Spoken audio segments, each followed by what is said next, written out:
Lundi 29 juin 2026, quelques jours à peine après le repêchage 2026 de la LNH, puis j'ai eu le temps de décanter, de repenser à tout ça, puis je vous fais aujourd'hui mon analyse des choix des Canadiens de Montréal, mais surtout, qui auraient été mes propres choix. Fan des Sénateurs d'Ottawa, je vous entends, je vous vois. Si vous voulez que je fasse cette même analyse-là, écrivez-le en commentaire, ça va me faire plaisir de le faire, mais soyez généreux, montrez que vous voulez vraiment que je commence à apporter de l'attention aux sénateurs d'Ottawa, parce que la dernière fois que j'ai fait une vidéo sur les sénateurs, ça a pris 2 ans à la vidéo avant qu'elle pogne 200 vues. Je veux pas retomber dans ce panneau-là. Fait que quelques petites explications ou règlements avant de débuter cet épisode-là, mais surtout par rapport au choix que je vais faire pour le Canadien. Premièrement, je vais pas simuler d'échange, je vais respecter les rangs de sélection et les échanges faits par le CH, même si ça me complique la vie, vous allez voir. Puis c'est ça, je dis le choix que j'aurais pris parmi les joueurs disponibles, mais aussi selon qui je pense serait le meilleur fit pour le CH et non juste en suivant ma liste personnelle. Par exemple, en première ronde, le joueur le plus haut sur ma liste était Xavier Villeneuve, mais réalistiquement, je pense pas que ça aurait été un bon choix pour le CH nécessairement, même si, bon, à long terme, ça vaudrait la peine, je pense, peut-être de prendre Xavier Villeneuve si je veux que cette liste-là vieillisse bien. Parce que je l'avais dans mon top 10, puis je pense que Villeneuve à Chicago, ça pourrait faire des ravages. Mais bref, le CH cherchait à se grossir, cherche du grit. Puis la sélection de Pougatchev, c'est le parfait exemple de ce qu'il cherchait comme prototype de joueur. Fait que je vais essayer d'honorer ça quand même. Je vais pas juste viser les petits joueurs avec l'upside. Aussi, si je choisis, par exemple, un joueur à la place de Cleaves, qui ont repêché en 3e ronde, ben, je pourrais pas repêcher Cleaves plus tard. T'sais. Fait que si je skip un joueur, le choix est out, c'est terminé. Je choisis si on le prend ou non. T'sais. Puis je vais vraiment dans une optique de le jour du draft. Comment je le vis, je le filais, comment je le vibais. Puis en cours de saison, c'était quoi vraiment mes choix et mes opinions sur ces joueurs-là. Puis ouais, je vais pas y aller avec les choix que je pense qui sont les plus safe puis qui vont faire cet épisode-là le mieux vieillir. Parce que non, cet épisode-là ne va pas bien vieillir. Vous allez voir dans un instant. Puis de la manière que ça va fonctionner, qu'on va y aller, c'est que je vais vous passer les choix un à un, les choix que les Canadiens ont fait. Je vais vous faire un profil rapide, une analyse de qu'est-ce que je pense de ce joueur-là, si c'est un bon choix ou quoi que ce soit. Puis je vais vous parler de 2, 3, 4 ou 5 options que je pense auraient pu être des options intéressantes également pour le CH dans cette situation-là. Et je tranche sur le choix que moi, j'aurais fait. Fait qu'on commence avec Gleb Pougatchev, le choix de première ronde, 26 au total, pour lequel le CH s'est avancé de 2 rangs pour le sélectionner. Donc, il n'y a plus besoin de présentation vraiment, je crois, Gleb rendu là. Ailier droit de 6 pieds 3, probablement l'attaquant le plus robuste puis le plus violent de cette cuvée-là, puis un bon patineur pour ce profil-là également. Si vous avez écouté notre couverture live du draft de Sébastien Haye et moi sur ma chaîne, vous avez inévitablement vu ma réaction de gars déçu lors de cette sélection-là. J'ai dormi là-dessus. Ceci étant dit, je suis pas si déçu que ça au final. Je sais pas si c'est moi qui a overreact. Je sais pas si je me laisse influencé par les réactions extra positives des gens, parce que là, les gens en parlent comme le prochain Tom Wilson. Là. Fait que là, ça me fait me remettre en question moi-même. Mais je pense, c'est ça, objectivement, je pense que c'est pas un mauvais choix. Je pense que c'est un bon choix même. Mais surtout, je vais y revenir, je pense que c'est un fit parfait pour le CH. Toutefois, là où ma déception était palpable, c'est que j'avais quand même Brooks Rogowski et Maxime Sokolovski plus haut dans ma liste de priorités pour le CH. Puis je vous en parle. Brooks Rogowski, d'abord, un centre. On chiale qu'on n'a pas de centre dans notre banque d'espoir. Rogowski, non seulement il y en a un, il projette au centre également, mais il fait 6 pieds 7 en plus. Certes, il n'y a pas la vitesse ni la robustesse de Gleb Pougatchev, mais je pense que Rogowski, c'est un joueur plus complet, avec plus de couches et de nuances dans son jeu. Rogowski, il est bien meilleur à distribuer la rondelle, à mon avis. Il a un meilleur sens du jeu en général, il a un meilleur jeu défensif. Je pense qu'il est meilleur, même le long des bandes. Certes moins robuste, mais il est meilleur à gagner des rondelles, je trouve. Plus vanille, toutefois. Pougatchev, il y a un côté spécial, sa robustesse. Rogowski, à part sa grandeur, a peut-être moins ce côté spécial-là. Pour vous donner une idée des grades qu'on a donnés chez Elite Prospects, puis je pense que ça va dans le sens un peu de ce que je dis, nos grades le marchent de 1 à 9, 5 étant le calibre LNH. Donc, évidemment, on vise des cotes de 5 et plus. Pour Pougatchev, un patin à 6.5, donc excellent patin, et un physique à 7.5, puis je dirais même qu'il y a un argument qu'on aurait peut-être dû le mettre à 8, Pougatchev, pour être conséquent avec d'autres joueurs. Mais tout le reste, donc le tir, les mains, le sens du jeu, puis les passes, ont tous été évalués à exactement 4.5, donc sous le seuil de la moyenne LNH, ou de calibre LNH, je devrais dire. Rogowski, en contrepartie, il est à 5 ou à 5.5 dans le patin, le tir, les passes, le main, le sens du jeu, donc dans toutes les catégories, sauf le jeu physique, il est à 6.5. Donc évidemment, moins spécial, mais beaucoup plus complet. Rogowski, centre droitier, 6 pieds 7 de la OHL, fin juin 2008 également, donc très jeune. Coche énormément de cases, aurait été une belle option, je pense, ici. Peut-être un choix à la Michael McCarron, mais il pourrait peut-être devenir un Adam Lowry également. Fait que pas le choix le plus sexy, peut-être un futur troisième centre. Je pense que c'était à considérer, mais... Non, je pense que je ne serais pas allé là quand même. Sinon, il y a Maxime Sokolovski, qui était un autre très fort candidat pour être le choix ici du CH. Une autre licorne à 6 pieds 7 et un quart. Probablement le seul joueur pouvant rivaliser avec Pougatchev d'un point de vue robustesse. On lui a d'ailleurs donné la note de 8 sur 9 dans le guide du repêchage, 8 étant élite. Puis la note de 9 est virtuellement presque pas atteignable. C'est genre le patin de McDavid. Fait que 8, c'est insane. C'est excessivement rare qu'on donne des 8 à quelqu'un. Fait que Sokolovski, c'est un autre jeune joueur. Un juillet 2008, super beau patin puis mobilité pour sa taille, avec certains flashs d'attaque même... En fait, je pense qu'à terme, on parle plus d'un défenseur défensif, là, honnêtement. Ceci étant dit, avec cette robustesse-là, cette mobilité, cette portée-là surtout, je pense qu'il pourrait devenir un défenseur top 4 dans les eaux de Nikita Zadorov dans la LNH. Fait que Sokolovski, grand, gros, robuste, le genre de joueur méchant puis intimidant que ça te prend en série. On s'en fout qu'il soit gaucher. J'ai entendu dire que les gens disaient CH l'a pas pris parce qu'il était gaucher, mais ce gars-là, c'est une licorne, un profil excessivement rare et un profil en demande. C'est un joueur que même s'il n'atteint pas son plafond, tu vas être capable de le réchanger éventuellement contre quelque chose. Puis un joueur des Knights de London, en plus, le meilleur club junior pour le développement d'un jeune. Finalement, c'est les Flyers qui l'ont repêché un rang plus tard. Puis je pense qu'on va l'avoir d'en face pendant quelques années. Sinon, dans les autres cibles que le CH aurait pu avoir, il y a évidemment Simas Niatavicius, que c'est un choix qu'on entendait beaucoup pour les Canadiens, puis j'aurais aimé ça comme sélection. Peut-être j'aurais été un petit peu plus excité si on regarde juste ma réaction le jour du live. 106 pieds 2 et demi, fait qu'à peu près le même gabarit là, que Gleb, qui coche énormément de cases, il est robuste, il est impliqué défensivement, il a un bon sens du jeu, puis il y a des flashs offensifs. C'est un gars qui jouait dans un rôle de soutien dans la Ligue pour Monsieur en Suisse, mais encore une fois, peut-être un peu moins spécial d'un point de vue robustesse que Pougatchev, mais plus complet, je pense, plus cérébral.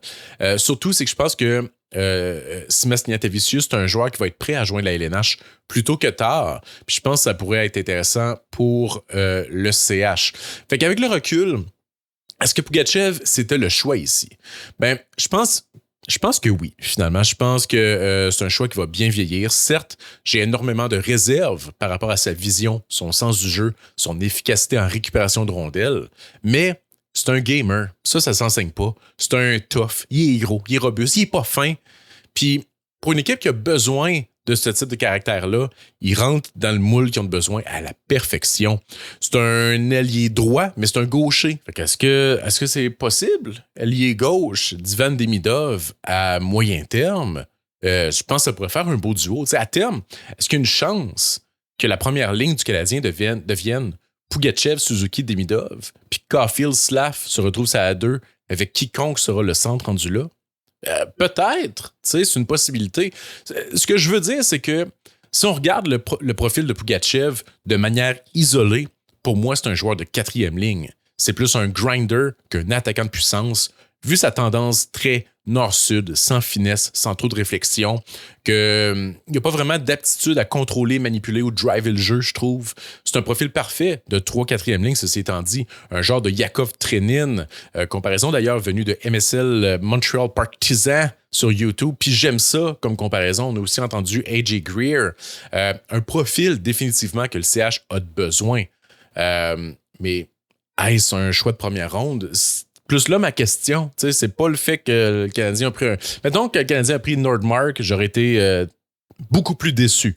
Là, Pougatchev, j'aime ça, c'est juste que c'était peut-être un petit peu trop tôt pour moi, mais je pense que c'est un bon choix, tu sais. Puis en même temps, son combo vitesse-robustesse est tellement spécial.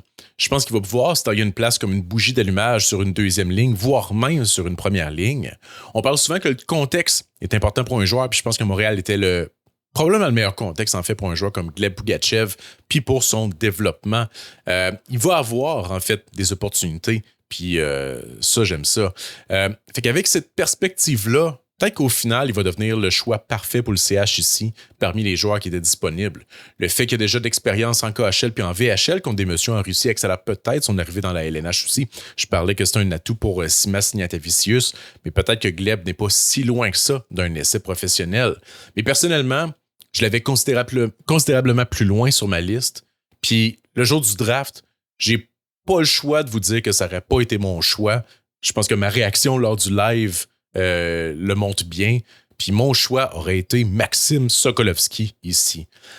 Si vous voulez en voir plus sur Gleb Pougatchev, j'ai une compilation disponible sur YouTube. J'ai également 2 vidéos sur Patreon, soit 100% de ses tirs et 100% de ses batailles pour la rondelle, autant les gagnés que les perdus, dans genre ces 20-30 derniers matchs. Tout ça, c'est disponible au patreon.com/briser la glace. J'y vais ensuite avec Timofey Runso. En fait, en deuxième ronde, le CH s'était encore une fois avancé pour repêcher Timofey au 57e choix au total. Défenseur américain droitier 6 pieds 3, un D+1 toutefois, donc un joueur qui avait été ignoré lors de sa première année d'admissibilité au repêchage. Lui qui jouait en NAHL l'an dernier, fait qu'un calibre qui passe généralement sous le radar. C'est un peu lui, en fait, qui a remplacé Keen Verhoff avec les Royals de Victoria dans la WHL cette saison. Les habitudes du podcast, vous m'avez entendu parler de Timofey Runso toute la saison. C'est un joueur que j'adorais, que j'avais classé dans ma deuxième ronde, en début de ma deuxième ronde même. Un joueur chaotique, certes, mais avec des bonnes mains qui tentent énormément de choses offensivement, en plus d'avoir des indices d'un jeu de robustesse en développement. J'ai fait une vidéo de 9 minutes sur son cas déjà, que j'ai sorti dans les derniers jours, en plus d'en avoir parlé toute l'année, au point que c'en est devenu un running gag. Fait que je veux pas trop m'éterniser, je veux pas radoter. C'est un profil offensif que j'adore, puis je crois au développement défensif et physique également de Runso. Il y a des chances de devenir un défenseur de deuxième paire, je crois. Ceci étant dit, il y avait d'autres candidats disponibles que j'ai classés plus haut puis qui auraient pu être des belles cibles pour le CH également. Si on voulait viser l'upside, le défenseur Alexander Bilecki aurait pour moi été la cible de choix ici. Défenseur gaucher de 6 pieds 1, mais à mon avis, le défenseur le plus sous-estimé du draft que j'avais devant Tommy Blyle. Profil similaire, donc magnifique bougeur de rondelles. Mais Bilecki, un peu plus posé, je pense, mais je dirais que c'est un des meilleurs passeurs de la ligne bleue de tout le draft. Puis un peu plus de 6-1, il y a plus de place, je pense, qu'un Villeneuve ou un Blyle pour ajouter des couches dans son jeu défensif. Si on essaie de prendre l'approche que le CH a pris lors du repêchage, donc de se grosser puis de devenir plus méchant, Bilecki, c'est peut-être pas la réponse ici, malheureusement. Bilecki est finalement sorti 60e à Toronto, puis un autre que... on pourrait regretter, là, de pas... Parce que des fois, repêcher, c'est peut-être défensif, hein? T'empêches les autres équipes de le prendre, là. Fait quoi? Je pense que Bilecki, ça pourrait mal vieillir de ne pas l'avoir pris, mais je suis pas sûr que je l'aurais pris non plus. C'est con de même, parce que parmi les défenseurs à droite, que je crois sous-estimés, il y a également Mans Gudmundsson, qui était disponible, droitier de 6 pieds 3, que j'avais personnellement préféré à des gars comme Hackinson et Piparinen dans mon classement. Un jeu offensif sous-estimé, mais surtout... j'aime beaucoup son jeu robuste. Je pense qu'il va devenir un stud défensivement. Un gars difficile à affronter, avec une touche d'attaque puis de relance, le genre de 4-5e défenseur parfait, en plus d'être droitier, malgré peut-être un plafond offensif plus limité.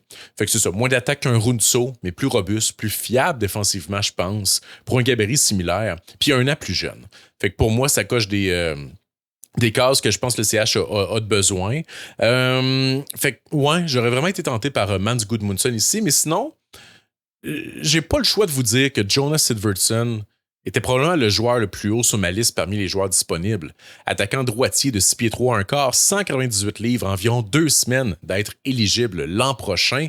Un attaquant de puissance avec des mains et un tir sous-estimé, je pense. Il a une dégaine rapide avec des changements d'angle. C'est un gars qui est capable de travailler dans les coins, mais surtout de gagner des rondelles, les protéger puis repérer ses options de passe rapidement. La lacune majeure, c'est toutefois son patin. C'est vraiment pas un beau patineur. Mais dans ce profil de gros attaquant de puissance-là, c'est pour moi un de ceux qui a le meilleur sens du jeu, je pense. Il a une des meilleures visions, parmi les meilleures habitudes de protection de rondelles aussi, puis il a un des meilleurs lancers même. Fait que, il est vraiment pas aussi rapide que Pougatchev, il est pas aussi hargneux ni fort physiquement, mais je pense qu'il est beaucoup plus cérébral et beaucoup plus complet. Ça me rend quand même très optimiste par rapport à sa possibilité de jouer sur une deuxième ligne dans la LNH malgré le manque de patin. On l'a comparé, entre autres, à Josh Doan chez Elite Prospects. Fait que même si j'adore la sélection de Timofey Runso aussi, ça a été un de mes joueurs préférés à checker cette année en raison du volet spectaculaire. Puis même si je pense que Bilecki va être le vol du repêchage puis que Gudmundsson, c'est un des joueurs les plus sous-estimés, un peu comme Sokolovski, je peux pas vous mentir, mon choix, ça aurait été Jonas Sigvardsson ici, que j'avais dans ma première ronde. Fait que sachant qu'il aura finalement sorti en 4e ronde, évidemment, j'aurais pu attendre en 3e ronde pour le prendre, parce que je sais qu'il va sortir en 4e ronde puis il aurait été disponible à la 3e ronde, mais je suis pas ici pour vous mentir ou vous faire de cachette. Si j'avais fait ces choix-là au fur et à mesure que le draft se déroulait, chose qui n'est pas le cas, là, mais mettons que j'avais fait ça, Sigvardsson, je vous garantis, ça aurait été mon choix en 2e ronde. Ensuite, au 93e rang, donc à la fin de la 3e ronde, les Canadiens ont surpris, oui, absolument tout le monde en repêchant Cooper Cleaves, défenseur droitier de 6 pieds 3, mais un joueur de 19 ans qui avait été ignoré 2 fois au repêchage. Un joueur qui a joué dans le réseau d'écoles secondaires américaines, puis en BCHL, puis en USHL, puis cette année, il a fait le saut en NCAA. C'est un joueur que l'organisation des Canadiens connaissait bien parce qu'il avait invité au camp de perfectionnement l'année dernière. Fait que ceci explique donc cela. C'est pas le gars que j'ai le plus vu jouer. Je le connaissais pas lors du repêchage, mais je suis allé le voir dans les derniers jours. Ça me fait... Honnêtement, je me sens mieux par rapport à cette sélection-là qu'il y a quelques jours. C'est quand même un gars capable de bouger la rondelle, de supporter l'attaque, mais c'est d'abord et avant tout un gars qui amène une super belle touche de robustesse. Je pense que c'est un gars qui va plus se projeter comme un gars défensif, mais tu sais, il est quand même capable d'avoir une belle relance. Puis je dis touche de robustesse, je sais pas si j'ai dit touche de robustesse, mais touche de robustesse, parce que il semble pas plaquer si souvent que ça, du moins dans ce que j'ai vu, mais quand il le fait, il choisit bien ses moments, puis ça décape. C'est un gars qui est quand même très fort, il a des plaqués très lourds. Je pense toutefois qu'il y a un manque de raffinement flagrant dans ses mécaniques, donc dans son patin, son contrôle de rondelle. Puis défensivement, c'est ça, c'est loin d'être parfait, mais c'est ça. C'est un gars qui vient de jouer quand même sa saison de 19 ans. Je pense que la courbe de progression est là, mais je pense qu'il y avait des joueurs plus intéressants sur le board ici. Je pense que Cleaves est un bon joueur, mais il aurait pu attendre, je pense, en 6-7e ronde pour le repêcher. Mais bon, ici, si je passe par-dessus, c'est terminé. Et oui, je passe par-dessus. Il y a 3 joueurs, en fait, 3 autres défenseurs du même gabarit, un peu le même style de joueur que je verrai ici. Le premier, c'est Gio Pantelis ou Georgos Pantelis, un Lavallois qui a joué en WHL, qui a été dans ma première ronde presque toute l'année. Défenseur droitier de 6 pieds 3, même gabarit que Cleaves. Également un joueur robuste, capable de supporter l'attaque, mais qui a également des lacunes dans son contrôle de rondelle. Mais du peu que j'ai vu de Cleaves, je trouve que Pantelis me semble meilleur défensivement. Je pense que Cleaves est peut-être un peu plus efficace offensivement, mais Pantelis bouge beaucoup la rondelle, sauf que c'est pas un très bon créateur de jeu et vraiment le contrôle de rondelle laisse à désirer, mais c'est peut-être pourquoi il a baissé le jour du draft. Sauf que personnellement, je pense que Pantelis a parmi les meilleurs bâtons actifs de tout le draft. peut-être même deuxième derrière Malte Gustafsson. Puis dans sa propre zone, c'est un gars que je trouve intense le long des bandes, travaillant, dur à affronter. Fait que si le CH veut stacker des défenseurs droitiers qui ont du chien, je pense que ça aurait été une belle option ici, Gio Pantelis, en plus d'être un gars local. Sinon, il y a Sean Burrick qui m'aurait fait de l'œil, qui est sorti 2 ans plus tard à Vegas. Oui, allô, ici le gars qui fait le montage. Sean Burrick a été repêché 2 rangs et pas 2 ans plus tard. Merci. Vegas qui ont d'ailleurs volé Jonas Sigurdsson également, je pense. Mais bref, défenseur droitier de 6 pieds 7 et demi, plus grand que Sokolowski encore, mais plus lanky. C'est un moins bon patineur que Sokolowski aussi. Il est quand même mobile pour sa taille. Il est un peu awkward des fois dans sa posture. Comme tous les grands bonhommes de ce gabarit-là, sauf Sokolowski. Mais ouais, Sean Burrick, c'est un gars qui manque évidemment de raffinement, mais il est quand même robuste, il est capable d'occasionnellement supporter l'attaque également. Mais tu sais, encore une fois, 6 pieds 7 et demi, ces gars-là ne poussent pas dans les arbres. Puis une chance parce que ça prendrait quand même des arbres très hauts. Oui, c'est encore le gars du montage. Regardes-tu l'affaire des arbres? Il me semble que ça n'a pas rapport. Mais en fin de ronde, on cherche du spécial, on cherche des qualités uniques. Puis Burrick, il y en a une, tu sais. Surtout sachant que les Flyers et les Maple Leafs sont allés chercher des gros tannants dans ce draft-là. Un gars comme Burrick, je pense que ça l'aurait pas fait de mal. Sinon, il y a Jakub Florich qui aurait pour moi été une option ici. Défenseur droitier de 6 pieds 3, encore une fois. C'est des droitiers là, de 6 pieds 3 et plus que je vous nomme ici en comparaison à Cleaves. Mais Florich, un gars moins robuste que Pantelis et Burrick, mais plus mobile, plus offensif toutefois.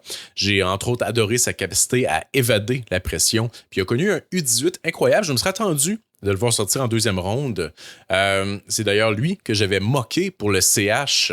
Mais finalement, bon, ils ont pris un autre 6 pieds 3 à sa place. Mais bref, CH a pris ici Cleaves, un double overager, défenseur droitier de 6 pieds 3. Mais je vois au minimum, c'est ça. Au moins ces 3 défenseurs-là de 6 pieds 3 et plus que j'aurais préféré. Puis évidemment, il y en a plein d'autres parce que Cleaves n'était pas sur mon radar du tout. Je déteste pas Cleaves du peu que j'ai vu, mais je pense, comme je disais, qu'il aurait pu attendre quelques rondes avant de le repêcher. Fait que, évidemment, moi, ça n'aurait pas été mon choix ici. Mon choix aurait été Gio Pantelis, qui est finalement sorti 153e en 5e ronde, un des gros fallers de cette cuvée. Ensuite, au 117e rang, soit en 4e ronde, le CH a repêché le défenseur Braden Klimpke. Un super bon joueur, honnêtement, un joueur que j'aimais beaucoup, un des défenseurs que, honnêtement, que j'ai le plus aimé en WHL cette année. Le problème, c'est que c'est un late gaucher de 5 et 11 3/4. Fait que évidemment, c'est pas le genre de profil que les équipes aiment tant que ça, mais c'est un gars super travaillant, super intelligent, très mobile également, qui joue avec un jeu très mature, cérébral, un style de jeu transposable également. Puis je pense que ça aurait été un choix de 2e ronde clair s'il avait fait quelques pouces de plus. C'est un des choix qui détonne par rapport au choix précédent. Je pense que le CH visait justement du caractère, de la grosseur. Je pense qu'ici, ils ont visé un petit peu plus de talent. Mais tu sais, Klimpke, le problème, c'est ça, c'est qu'il n'est pas assez gros ni robuste pour projeter dans un rôle défensif, mais il n'est pas assez offensif pour projeter dans un rôle offensif non plus. Bon, pour mes choix, c'est là que ça se complique un peu. Le CH avait initialement le 103e choix avec lequel j'aurais été en extase de repêcher Jakub Florich, dont je vous ai parlé à la ronde précédente. Finalement, le CH circulait à 113 avant de reculer à 117 afin de repêcher Klimpke. Puis, ce qui me fait chier là-dedans, c'est qu'au 113e choix au total, Vegas a repêché Jonas Sigurdsson, qui était mon choix au 2e tour. Fait que si je regarde là, les joueurs qui restaient sur ma liste, qui sont classés plus haut, qui étaient disponibles au 117e rang, il y a Adam Valentini, Lars Steiner, Thomas Krenko, mais c'est tous des petits joueurs. Fait que pour le Canadien, je pense pas que c'est tant la réponse. Là, je sais qu'il y en a qui vont crier à travers leur écran pour que je repêche Adam Valentini ici. Puis je suis convaincu qu'il y en a plein qui ont fait ça. J'ai pas vu toutes les redrafts de tout le monde. Mais j'essaie vraiment ici de me mettre dans la peau du CH. Puis je pense pas que d'aller chercher un attaquant de 5 et 10 était tant dans ce qu'il visait, aussi bon et travaillant Valentini soit-il. Sinon, il y a Alexander Grunin qui aurait définitivement été dans les discussions par rapport à mon board. Mais avec Sokolowski et Pantelis que j'ai déjà choisi dans cette simulation-là, probablement qu'au 4e tour ici, j'aurais visé un attaquant. Puis c'est là que ça devient intéressant parce que si je regarde les joueurs qui rentrent dans le profil de joueurs que le CH recherche et qui sont le plus haut dans ma liste, il y en a malheureusement une couple qui ont juste pas été repêchés. Fait que, encore là, je suis pas supposé le savoir qu'ils n'ont pas été repêchés, puis j'essaie de faire une liste comme qu'est-ce que j'aurais fait le jour du draft.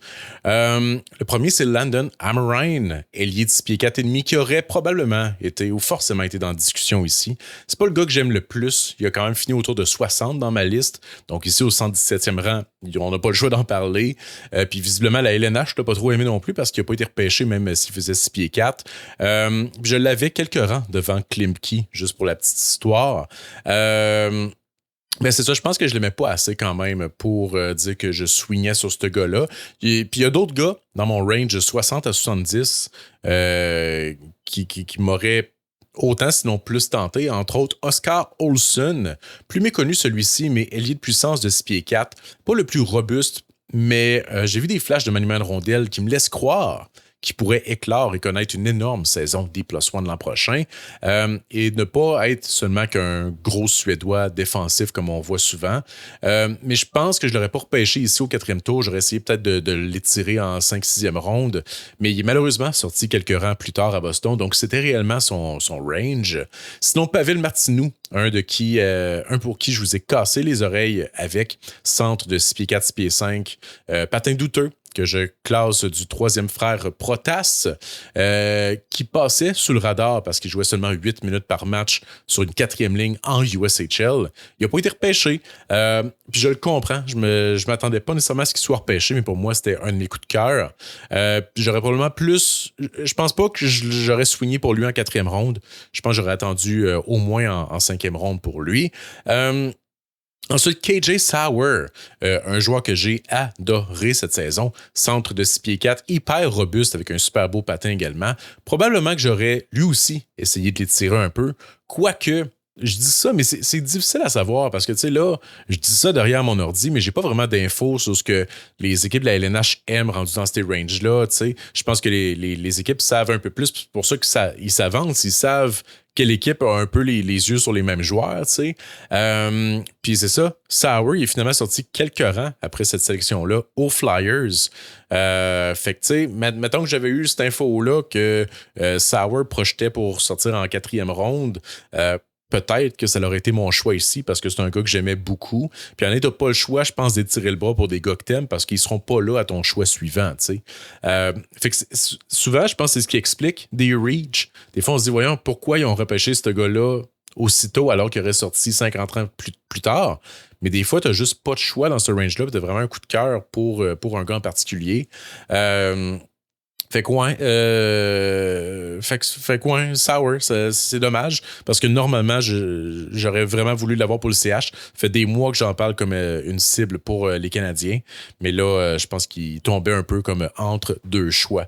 Mais là, c'est ça. Je regarde ça, c'est tous des gros bonhommes, soit robustes ou plus défensifs. Mais je pense que ça vaudrait la peine ici d'aller chercher un profil quand même avec un peu plus d'upside sans négliger le caractère. Puis il y en a un gars spécial comme ça. Jakub Frollo, ailier de 6 pieds 1, late toutefois, mais 194 livres, un joueur d'énergie dérangeant, indiscipliné même parfois, mais avec une touche de talent sous-estimée à mon avis. J'ai définitivement vu des belles séquences offensives, de maniement de rondelles, d'attaques dynamiques, de jeux de passe, de beaux jeux de transition également. Fait que c'est un mix d'attaque puis de hargne. Puis j'ai pas le choix de vous dire que ça aurait été mon choix ici. Jakub Frollo en 4e ronde, même s'il n'a pas été repêché. Fait que ce choix-là va hyper mal vieillir, à moins que, pour quelconque raison, l'an prochain, il se fasse repêcher ou qu'il trouve un moyen de faire son chemin dans la LNH dans les années à venir, mais je miserais pas là-dessus, tu sais. Puis là, ben, je repense à ce que je disais, que j'aurais tiré des Sauer, Martinook, peut-être en 5e ronde, mais le CH n'avait pas de choix de 5e ronde, fait que peut-être que c'est ça, j'aurais dû swingé pour Sauer ou Martinook à la place de Frollo ici, mais on va sticker avec Frollo. Mais ouais, définitivement que Martinook et Sauer m'auraient tenté beaucoup. Ensuite, il y avait deux choix en 6e ronde, back-to-back. Le 189e et 190e, le CH est allé avec Parker Trottier et Wesley Royston. Je suis pas en amour avec ces choix-là, mais c'est pas des choix sexy. En fait, Trottier, le petit-fils de Brian Trottier, c'est un allié de 6 du programme de développement américain. Un bon joueur en échec avant, mais pas assez bon ni assez constant, je pense, pour qu'on le projette vraiment dans ce rôle-là au prochain niveau. Mais l'organisation du CH a aimé justement son intensité et à quel point il était travaillant. C'est ce qu'ils ont dit dans leur point de presse. Il a montré un peu de dynamisme offensivement dans mes visionnements du moins. Mais encore une fois, c'était inconstant et c'était rien pour appeler sa mère.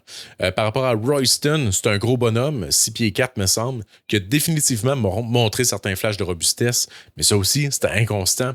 Je sais pas à quel point il y a du ressentiment dans le sang puis de la rage dans une cage.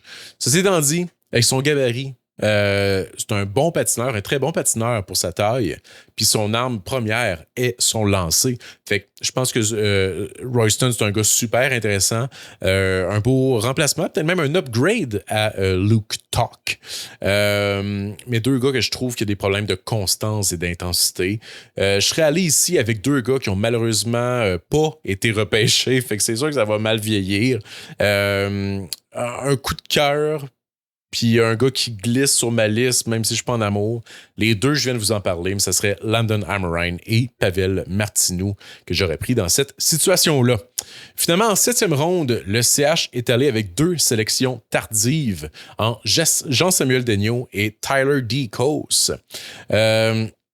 Pour JSD, Jean-Samuel Daigneault, je suis excessivement content de cette sélection-là. C'est un gars que j'avais commencé à hyper sur les réseaux sociaux en mars dernier.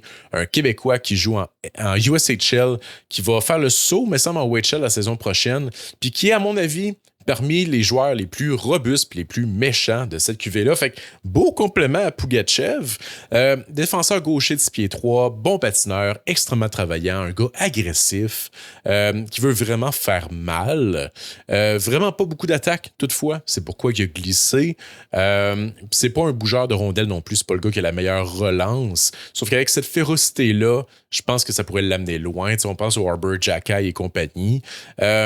Je pense pas qu'on va le voir de la LNH tout de suite. Je m'attends au moins un bon 5, 6, c'est pas 7 ans minimum avant de peut-être le voir dans le show. Le parcours que je vois pour lui, c'est qu'il devienne un régulier à Laval d'ici quelques années, puis un favori en fait. C'est notre Emmeline de Laval. Puis éventuellement avoir un essai lorsqu'une chaise va se libérer avec des blessures. Évidemment, je pense que ça va y prendre la bonne opportunité, mais je pense que Jean-Samuel a une rare détermination, puis je pense que ça va l'aider grandement et je pense qu'on va le voir dans le show, probablement. Quant à Tyler D. Kos, le dernier mais non le moindre, je le connaissais pas. C'est un overager, encore une fois, un D+1. Donc, attaquant droitier de 6 pieds 1. Un gars qui a connu une progression honnêtement fulgurante. Je pense qu'on mise ici sur la courbe de progression tardive et le potentiel coup de circuit, même s'il y a de très faibles chances qu'on le voit jouer dans la LNH. Pour remettre en contexte, à son année de draft l'an dernier, il était dans la AEHL U18 avec des stats assez modestes, merci. Puis cette année, il a joué en AJHL, fait que le junior A en Alberta. Il a quand même obtenu 15 points en 10 matchs.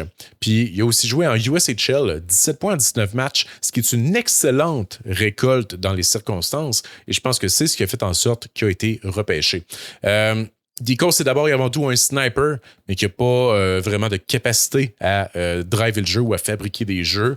C'est pas le plus robuste non plus, quoi qu'il a montré qu'il pourrait développer un certain jeu de soutien. Fait que je pense qu'on voit peut-être un gars, là, possiblement pour développer un jeu two-way, en échec avant, robuste, mais avec une belle capacité à marquer des buts. Mais c'est vraiment là, une swing ici.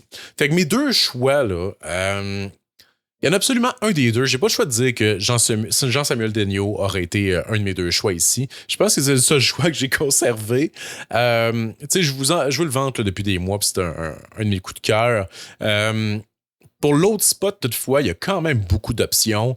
Évidemment, c'est le dernier choix au total de tout le repêchage. Fait que peu importe qui je vais vous nommer, c'est tous des joueurs qui n'ont pas été repêchés. Fait que c'est sûr que ça va tout mal vieillir, à moins qu'ils connaissent une grosse progression et se fassent repêcher l'an prochain. Mais il y a Kalen Judre, un choc pour moi qui n'a pas été repêché, centre de 6 pieds 4,5 de la WHL. Un gars plus de fond d'alignement, évidemment, mais qui apporte une belle énergie, un beau jeu défensif, des flashs d'attaque également.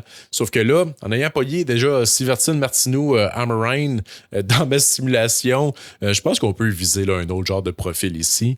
Un peu dans la même histoire, Joe ou Joseph Eriksson, attaquant de 6 pieds 4,5 lui aussi. Super intense, un gars super athlétique, violent, mais lui aussi, son patin est efficient. J'ai même encore pire que les Judre, Sivertson et peut-être même que Martineau.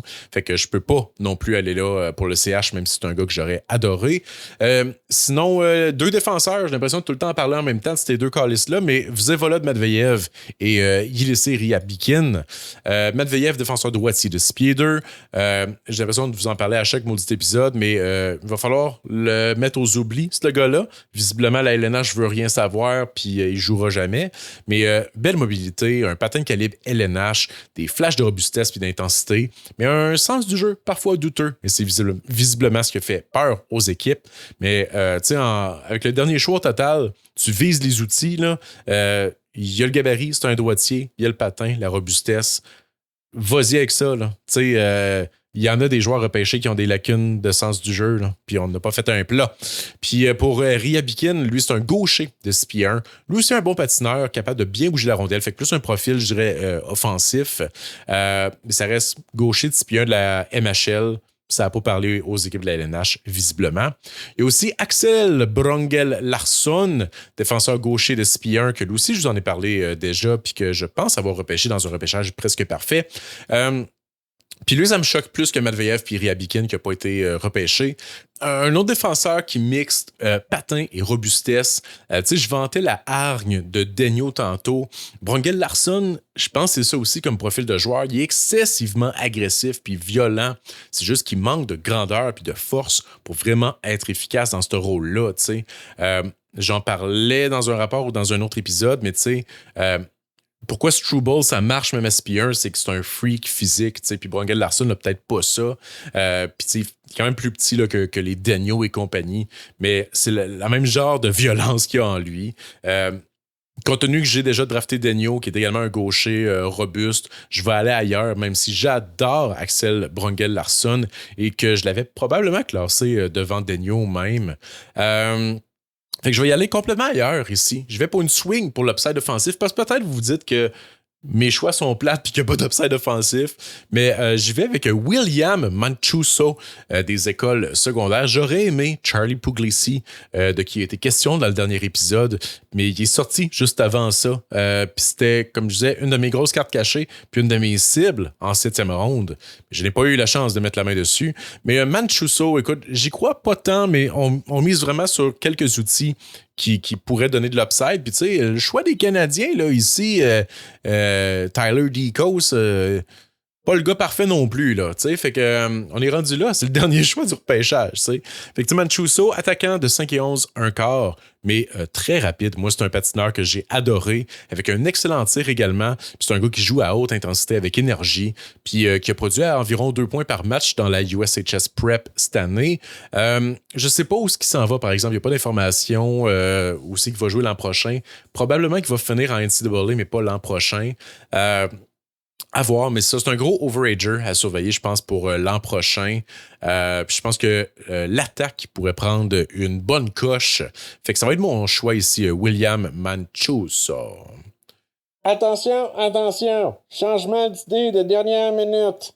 Je viens de regarder ça. Tu sais, j'accorde aucune importance aux gardiens, comme vous savez. Mais là, je vois qu'il y en a un qui n'a pas été repêché, mais pourtant, je l'ai entendu parler à maintes reprises. Puis c'est Harrison Buttiger.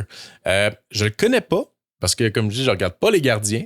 Mais on l'avait 60e sur notre liste chez Elite Prospects. Puis on le rappelle, c'est un des préférés du vénérable Charlot Saint-Cyr qui en a parlé à drette sur le tape. Fait que je vais faire confiance à mes scouts de gardiens, puis je vais prendre ici avec les derniers choix au total Harrison Buttiger, parce que ça prend des gardiens, je pense, dans chaque repêchage. Tu dois continuer de renflouer cette banque-là.